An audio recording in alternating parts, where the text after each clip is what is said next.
nominācijā gada sociāli nozīmīgākais projekts izvirzīti.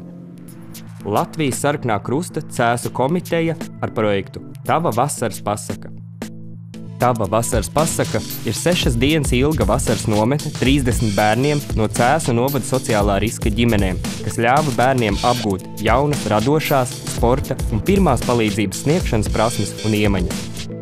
Jūra viņiem ir tāds ritīga balva kārtīga, jo viņi ir no sociālā riska ģimenēm. Biedrība Ideju fórums ar projektu Audiožurnāls.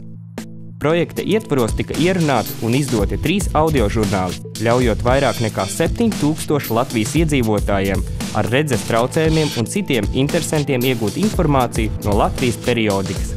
Mēs arī mēneša beigās nosūtam pa pasta šos te audio ierakstus tiem, kas ir pieteikušies uz to. Biedrība Ideju fórums ar projektu Lasām filmas. Projekta ietvaros tika titrētas aptuveni 100 filmu studijas Dauka animācijas filmas.